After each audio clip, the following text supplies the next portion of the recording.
Christopher Murray Grieve, a man of Langholm.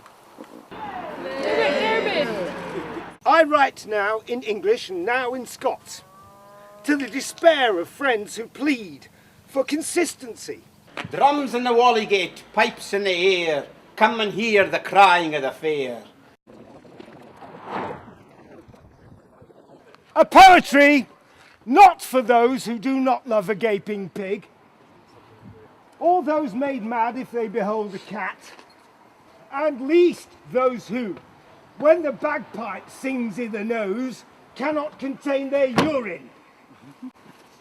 And in the end, ourselves we will can spare, and aye the force that's brought life up, frae chaos to the present stage, creates new states as ill for us as ours for ills to gauge. A poetry that takes its polish from a conflict between discipline at its most strenuous and feeling at its highest. Champion of Scotland. Gin you're the best, there's nae coming. In fact, I'm sorry for you women. Yet there's one thing certain, your faith is great. Whatever happens, you'll never be blue. A learned poetry, rich in all historical and linguistic knowledge. I'm the original, plasma of the ocean. Human accounts for my dithering motion. But most of the salmon, without any effort, in the bottom of the pool all day had lain. Suddenly, effortlessly, like a flight of birds, up and over, I saw them all slip. The secret, I think, was the melted snow coming down and flicking them like a whip. In photographic language, wide-angle poems, taking in the whole that explains the part, scientifically accurate, fully realised in all their details. But influenced to some extent by everything with which I come in contact. The poet must know everything. Who ease my spirit increasingly of the load of my personal limitations and the riddling differences between man and man. And what have they done? Made the bloodiest and beastliest world ever seen under the sun. That is, to use the terms of Red Dog, high, low, Jack, and the goddamn game. A wagtail flits, but noiseless, by knowledge awed of some great unseen presence, or food its gobbing. Then, suddenly, with expanding sweetness, a glad clear note rings out. Revelation, Robin. Stranded, I with them. Would I wish to bend her to me as she veers on her way again, vivid and impulsive in crystalline splendour, cold and seething champagne. The Buck and Croon hotels, good judges baith, or credibility, of course to ken. A wee half, with the emphasis on the wee.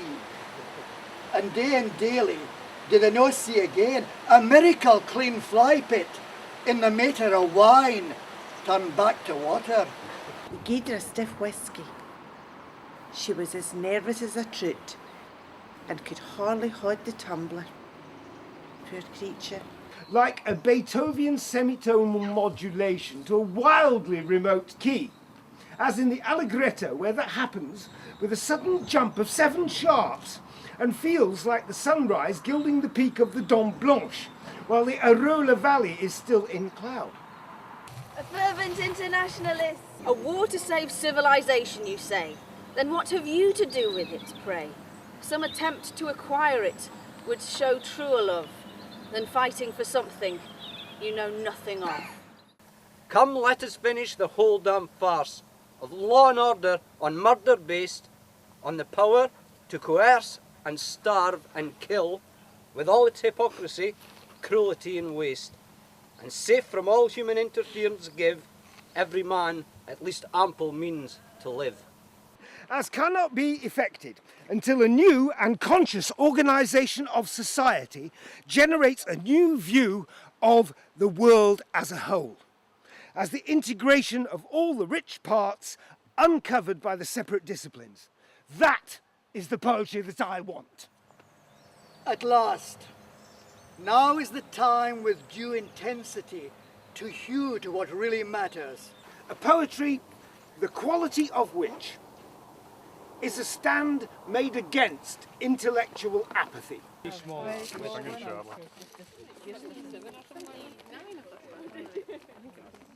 The eyes of fools are on the ends of God. I postpone all such thoughts beneath this sod.